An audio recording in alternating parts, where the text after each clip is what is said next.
네, 안녕하십니까. 조대호입니다. 자, 이번 시간에는 분산 운영체제 관련된 문제를 풀어보도록 하겠습니다. 자, 이번 시간에 공부하는 내용이 최근 들어서 시험에 상당히 많이 나오는 단원이라고 볼 수가 있겠어요.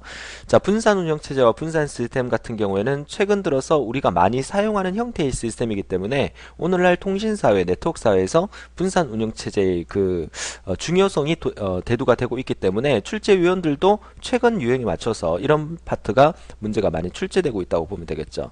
자, 5.1 단원의 첫 번째가 이제 다중 처리기 운영체제 중에서 이제 대칭적 구조에 대한 설명인데, 여러분 교재 바로 앞 페이지 넘겨 보시게 되면, 다중 처리기 운영체제의 구조 큰 갈로 3번에 첫 번째가 이제 주종 처리기가 있고요. 그 다음에 두 번째가 분리수행 처리기가 있고, 세 번째가 대칭적 처리기가 있죠. 그 대칭적 처리기에 대한 문제인데, 우리 교재에도 정의가 이렇게 돼 있죠. 여러 프로세스들이 완전한 기능을 갖춘 하나의 운영체제를 공유하여 수행하는 구조로서 그 규모가 아주 강력한 시스템이 바로 대칭적 처리기다. 이렇게 우리가 본 강에서도 제가 설명을 드렸던 기억이 납니다. 그래서 가장 복잡하지만 강력한 구조를 갖고 있고요. 모든 프로세서는 자신만의 운영체제를 가진다는 것은 이거는 대칭적 처리기가 아니라 자신만의 운영체제를 갖고 있는 것은 분리수행 처리기에 대한 의미를 설명하고 있죠. 나번이 분리수행 운영체제를 의미하는 거고요. 프로세스가 동시에 수행될 수 있고 프로세스의 수를 늘린다고 해도 효율이 향상되지 않는다는 게 대칭적 처리기의 특징이라고 볼 수가 있겠습니다. 정답은 나번이 되겠어요. 나번은 뭐에 속하는 거다?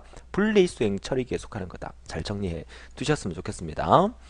자, 이번 문제는 다중처리기의 일반적인 특징이 아닌 것은 여기는 다중처리기를 묻는 거예요. 다중처리기니까 다중이라는 말은 여러 개라는 뜻이고 처리한다는 말은 프로세서가 어떤 일을 처리한다는 뜻이니까 여러 개를 처리한다는 의미에서 일반적인 특징이 아닌 것은 각 프로세스들은 자체 계산 능력을 가지고 있고요.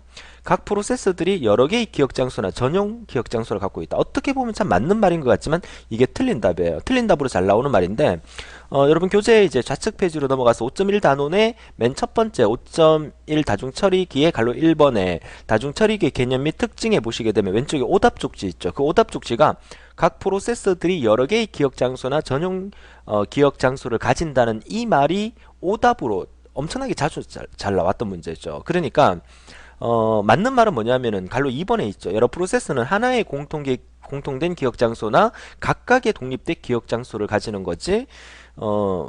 여기 설명처럼 여러 개의 기억 장소나 전용 장소를 가진다는 말은 잘못됐다는 의미로 이해를 하시면 되겠죠. 각 프로세스들은 프로세스나 주변 장치를 공동 사용 가능하고요. 여러 개의 처리기를 사용하여 신속한 처리가 가능하다는 게 다중 처리기의 일반적 특징이라고 볼 수가 있겠습니다. 자, 2번 문제였고요. 이어서 3번 문제 보도록 하죠. 자, 크로스바 교환 행렬이라는 거. 이것도 종종 시험에 나오는 부분인데요. 여기에 대한 설명 중 옳지 않는 것은 다중 처리 시스템을 구현하는 하나의 기법 중에 하나가 크로스바 교환 행렬이고요. 공유 버스 시스템에서 버스의 수를 프로세스 수만큼 증가시킨 구조다. 이거는 크로스바 교환 행렬에 대한 설명이 아니고요. 정답은 나번이고 두 개의 서로 다른 저장 장치를 동시에 참수할 수 있다는 특징을 갖고 있고 하드웨어가 좀 복잡해진다는 단점을 갖고 있는 게 크로스바 교환 행렬이라고 말씀을 드립니다. 여러분 그 교재 역시나 갈로 2번에 프로세스 연결 방식에는 첫 번째가 공유 버스 방식, 두 번째가 크로스바 교환 행렬, 세 번째가 하이퍼큐브, 그리고 네 번째가 다중 포트 기억 장치인데 우리 기사에서는 이 하이퍼큐브에 대한 문제가 자주 출제가 됐다는 거 참고해 주시면 도움이 되시겠습니다. 자, 4번 문제는 다중 처리기 운영 체제 구성 중에서 주종 처리기 주종 처리기는 주인과 종이다 이렇게 개념을 잡으라 그랬죠. 그래서 주인은 여러 가지를 다 할 수 있지만 종은 딱 한 가지밖에 못해요. 뭐만 할 수 있다? 연산만 가능하다. 요거 많이 설명을 드렸던 부분이죠. 그래서 이제 옳지 않은 것은 그랬는데 주 프로세스는 입출력과 연산을 모두 담당할 수 있지만 종 프로세스는 입출력 위주의 작업을 하는 게 아니라 연산만 담당할 수 있다는 거. 종 프로세스는 연산밖에 못해요. 그쵸? 정답은 나번이 되겠고 주 프로세서만이 운영체제를 수행할 수 있고 주 프로세서에 문제가 발생하면 전 시스템이 멈추게 돼요. 그러니까 주인이 없으면 모든 가게가 문 닫아야 되는 그런 형태라고 볼 수가 있겠죠. 주종 처리기에서 중요한 것은 주인은 대부분 할 수 있다. 주인이 없으면 그 가게 문 닫아야 된다. 종은 뭐만 할 수 있다? 판매만 할 수 있다는 거죠. 동계산, 연산만 할 수 있다. 자, 이 개념으로 이해하시면 좀 더 쉽게 이해하실 수가 있겠다는 얘기입니다. 자, 5번 문제 다중 처리기의 형태 중에서 역시나 주종 처리기에 대한 설명 중 옳지 않는 것은 이 슬레이브가 종이죠. 마스터가 주입니다. 그러니까 종은 운영 체제를 수행할 수 있다 없죠. 종이 할 수 있는 거는 뭐다? 연산만 가능하다. 가번이 틀렸습니다. 자, 나머지 읽어보시고요. 자, 결합 시스템 중에서는 우리가 간결합 시스템과 약결합 시스템이 있죠. 그 특성이 아닌 것은 그랬습니다. 정답은 가번이 되겠죠. 기억 장치를 공유하는 것은 간결합이죠. 약결합은 기억 장치를 다 따로 두는 게 약결합이라고 말씀드렸어요. 통신망 사용, 그리고 시스템마다 독자적인 운영체제를 보유, 프로세스 간의 통신이 가능하다는 게 약결합 시스템의 특징이라고 볼 수가 있겠습니다. 간결합, 약결합 제가 본강에서 그림을 통해서 설명을 드렸기 때문에 그림을 통해서 메모리를 공유하느냐 아니면 단독으로 쓰느냐에 따라서 그 차이점을 이해를 해 주셨으면 좋겠습니다. 자, 7번 문제는 병렬 처리 시스템의 형태 중에서 역시나 분리수행의 설명으로 틀린 것은 분리수행을 의미하는 거고요. 한 프로세스의 장애는 전 시스템에 영향을 미치지 않는다. 맞는 말이고요. 하나의 주 프로세서와 나머지 종 프로세서인데 이거는 주종 처리기죠. 그쵸? 정답은 나번이네요. 분리수행이 아니라 주종 처리기에 해당되는 설명입니다. 자, 프로세서별 자신만의 파일 및 입출력 장치를 제어하고 프로세서별 인터럽트는 독립적으로 수행돼야 됩니다. 자, 8번에 플린이 제안한 4가지 병렬 처리 방식 중에서 이론적일 뿐 실질적으로는 처리되지 않는 거다. 뭔가 잘못됐다? 그쵸? 우리가 쉽게 외울 때 미스됐다 이렇게 외우면 어떨까요? 그냥 제 생각입니다. 그렇죠? 그래서 이론적으로 존재할 뿐 실질적으로는 처리되지 않는 방식이 다번에 MISD 방식이에요. 여러분 교재에 앞쪽에 맨 아래쪽에 보면 플린의 분류 4가지가 나오죠. SISD, SIMD, MISD, MIMD 4가지인데 시험에 많이 나왔던 거는 SIMD가 시험에 종종 나왔었는데 단일 명령 흐름에 대한 다중 데이터의 흐름, 그리고 벡터 처리기 혹은 배열, 어레이 컴퓨터에서 쓰인다는 거. 미스드, MISD라는 것은 그쵸?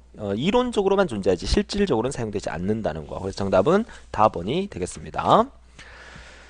자, 이어서 9번 문제요. 그래서 플린 그 시스템 4가지로 구분하는데 이 중에서 어레이, 이렇게 어레이라고 한글로 나오니까 좀 헷갈리는데 이 어레이라는 말이 뭡니까? 배열 처리기를 의미하는 거죠. 배열을 나타내는 말이니까 이거와 가장 밀접한 관계는 SIMD라는 거 방금 설명을 드렸던 부분이네요. 자, 5.1 단원의 다중 처리기였고요. 이제 넘어가서 분산 시스템에 대해서 문제를 보도록 하죠. 자, 분산 시스템에 대해서는 뭔가를 이렇게 분산시킨다는 얘기죠. 뭐 기사친구에서 여러분들이 제 강의를 들을 때도 시험 기간이 다가오면 막 서버 폭주가 일어나고 이러면 안 되니까 서버를 분산시켜서 제 강의를 여기도 올려놓고 여기도 올려놓고 여기도 올려놓고 여러분들이 채널 1, 2, 3, 4를 이용해서 마음대로 끊김없이 듣게끔 할 수 있다는 그런 의미가 되겠죠. 그래서 분산 시스템에 대한 설명으로 거리가 먼 것은 여러 명의 사용자들이 데이터를 공유할 수 있고요. 다수의 사용자 간의 통신도 용이하고 귀중한 장치들이 다수의 사용자들에 의해서 공유될 수도 있다는 거. 결국 공유한다는 의미가 되겠죠. 집중력에 비해서 소프트웨어 개발이 용이하다? 아무래도 분산 시스템은 서버를 여러 개를 분산시켜서 사용하기 때문에 그러니까 개발 비용도 많이 들고 개발하는 절차도 복잡할 수밖에 없어요. 그죠? 정답은 라번이 되겠네요. 자, 이번 문제는 분산 처리 시스템의 장점이 될 수 없는 것은, 자, 이 문제는요, 제가 본강에서 이런 말을 안 드렸는데 한 예를 한번 들어볼까요? 분산 처리라는 것은 양다리를 걸친다. 친구를 사귈 때, 이성 친구를 사귈 때 양다리를 걸친다고 생각해 볼까요? 양다리를 다 걸쳤어요. 그쵸? 그러니까 A라는 친구도 만나줘야 되고, B라는 친구도 만나야 됩니다. 그쵸? 양다리를 걸쳤어요. 그러면 분산으로 데이트를 한다는 얘기잖아요. 그럼 어떻게 해야 돼요? 분산 데이터 하게 되면 아무래도 데이터 비용이 많이 들겠죠. 돈이 많이 들어요. 분산 처리 시스템은 돈이 많이 든다. 외우세요. 양다리를 걸치면 비용이 많이 든다. 또 두 번째는 들키면 끝장이에요. 그죠? 들키면 끝장이다. 이거 뭐예요? 보안이 어렵다. 이 얘기입니다. 그래서 될 수 없는 것은 보안이 용이하다가 아니고 보안이 힘들어요. 그죠? 보안이 어렵다는 것 또는 비용이 많이 든다는 것 이런 것들이 분산 처리 시스템의 뭐다? 단점이다. 양다리를 걸칠 수 있지만 양다리를 걸쳤을 때 좋은 점도 많지만 안 좋은 점, 단점이 뭐다? 돈이 많이 들고 보안이 어렵다. 이거 반드시 기억한다면 아주 쉽게 문제를 맞출 수 있지 않을까 생각을 합니다. 자, 3번 문제는 분산 시스템의 투명성에 관한 설명으로 옳지 않는 것은, 자, 투명성이라는 개념이 여러분들이 여러분 집에서 강의를 들으면서 기사친구 본사에 있는 컴퓨터에서 제 강의가 여러분 집까지 막 가서 보인다라고 여러분 느끼면서 공부를 하십니까? 절대 그렇지 않죠. 투명성이라는 개념은 내가 지금 접속해 있는 이 사이트가 어디에 존재하는지의 개념을 모르고 그냥 내 컴퓨터 앞에서 그냥 보고 있는 거다라고 느끼면서 본다는 개념 자체가 우리가 트랜스퍼런시, 투명성이다 이렇게 얘기를 하는 거죠. 자, 그 중에서 이제 위치 투명성과 이주 투명성 뭐 이런 것들이 있는데, 자, 옳지 않는 것은 그랬는데 나번에 보니까 이주라는 것은 이동한다는 의미죠. 그쵸? 그 이주 투명성은 자원을 한 곳에서 다른 곳으로 이동한다는 말까지는 맞아요. 그쵸?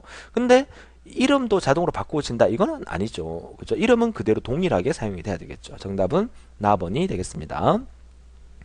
자, 4번 문제는 분산 운영 체제에서 사용자가 원하는 파일이나 데이터베이스, 프린터 등의 자원들이 지역 컴퓨터 또는 네트워크 내의 다른 원격지 컴퓨터에 존재하더라도 위치에 관계없이 그 내용을 보장하는 개념을 우리가 뭐라 그랬다? 투명성이라는 개념을 썼는데 위치에 관계없이라는 말 나왔으니까 당연히 가번의 위치 투명성이 되겠죠. 이런 문제만 나오면 얼마나 좋을까요? 그죠? 걱정하지 마세요. 여러분 시험에도 본강을 충실히 들었다면 충분히 우리가 맞출 수 있는 그런 형태의 문제가 나올 거니까 걱정하지 않고 본강에 충실해서 강의를 들어주시면 되겠습니다. 자, 5번 문제 분산 시스템에서 각 사이트의 연결 위상에 관한 설명으로 옳지 않는 것은, 자, 완전 연결은 네트워크의 각 사이트는 시스템 내의 모든 사이트와 직접 연결되어 있는 게 완전 연결, 풀 연결이라는 거 맞는 말이고요. 자, 계층 연결 네트워크는 각 사이트를 트리 형태가 계층이라는 말과 트리 형태라는 말은 같은 말입니다. 맞는 말이고요. 성형이라는 것은 가운데 중심점을 두고 이렇게 연결된 게 성형이죠. 그죠? 구조가 간단하며 중앙 노드의 고장은 나머지 사이트에 아무런 영향이 없다. 이게 틀렸네요. 그죠? 성형의 특징은 뭡니까? 이 중앙의 노드가 고장나면 전체가 어떻게 마비되는 현상이 성형의 특징이라고 말씀드렸어요. 정답은 다번이 되겠죠. 자, 기억하시고요. 자, 이어서 6번 문제. 자, 분산 운영 체제의 구조 중에서 아래 설명에 해당되는 구조는 뭐냐? 문제 속에 이런 말이 들어있는데 이거 틀리면 안 되죠. 그죠? 그래서 각 사이트는 정확히 다른 두 사이트와 물리적으로 연결되어 있고요. 정보 전달 방향은 단방향 또는 양방향일 수 있습니다. 자, 링형 구조를 갖고 있으니까 정보 전달은 이쪽 방향으로 갈 수도 있고 이쪽 방향으로 갈 수도 있어요. 그러니까 단방향으로 갈 수도 있고 양방향 갈 수 있어요. 자, 이 링형 구조의 가장 큰 단점은 뭡니까? 새로운 노드에 추가를 한다 그러면 이렇게 연결을 해야 되기 때문에 추가 삽입이 추가 삭제가 좀 어렵다. 이런 것들이 링형의 단점이라고 볼 수가 있겠죠. 여기서는 링형 구조니까 가번이 정답이 되겠습니다.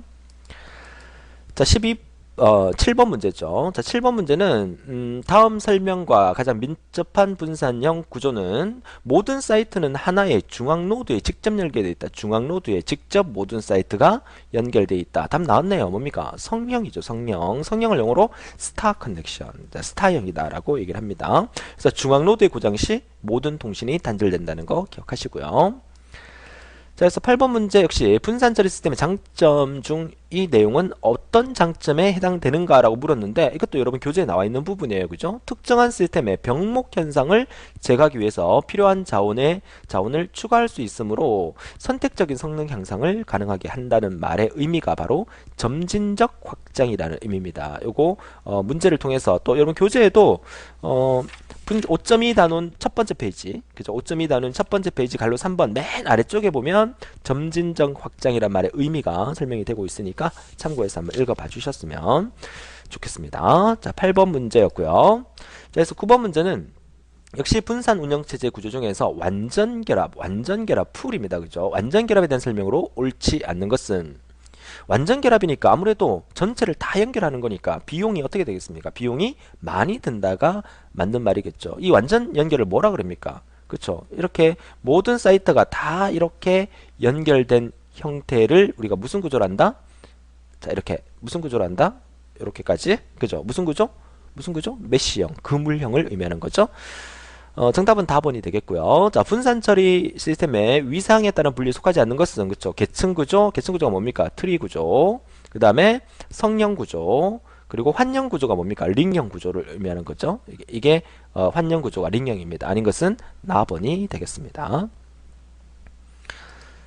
자, 이어서 마지막 문제죠. 자, 분산 시스템의 위상에 따른 분류 중에서 아래와 같은 설명 어떤 방식을 나타내는 건가? 자, 어떤 방식을 나타내죠?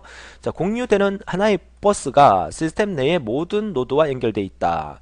버스 하니까 또 버스형 생각을 하게 되겠죠. 그래서 버스형 중에서 통신 회선이 한 개이므로 물리적 구조가 간단하고 노드의 추가 삭제가 용이하고요. 한 노드의 고장이 나머지에 영향을 주지 않으나 버스 회선이 고장나면 전체가 마비된다. 이게 뭡니까? 버스형 구조를 나타내는 거죠. 자, 멀티 액세스 버스 구조다. 이렇게도 얘기를 합니다. 정답은 나번이 되겠죠. 그러니까 성형은 중앙 노드가 고장나면 전체가 마비되는 거고, 버스형 같은 경우에는 이 노선이 있기 때문에 버스 노선이 고장나면 전체 그 버스 정거장이 다 마비가 되는 거죠. 그러니까 버스 노선 같은 경우에는 버스 정거장 하나가 고장나면 그 정거장에만 버스가 설 수 없지 나머지는 다 지나갈 수 있다는 이런 특징을 갖고 있습니다. 자, 이렇게 해서 우리가 11번 문제까지 해서 이번 시간에 공부한 내용에 대한 문제를 다 풀어봤네요. 자, 이번 시간 내용 문제 그렇게 어렵지는 않았다, 그죠? 그래서 앞부분에 조금 까다로운 부분이 있긴 했었지만 그 부분에 대한 문제를 역시나 문제를 통해서 해결할 수 있도록 해주시고요. 다음 시간은 운영체제 마지막으로 운영체제 실제에 해당되는 윈도우즈 그리고 유닉스 운영체제에 대한 문제를 간단하게 풀어보도록 하겠습니다. 자, 오늘도 즐거운 하루 되시고 다음 시간에 뵙겠습니다. 수고하셨습니다.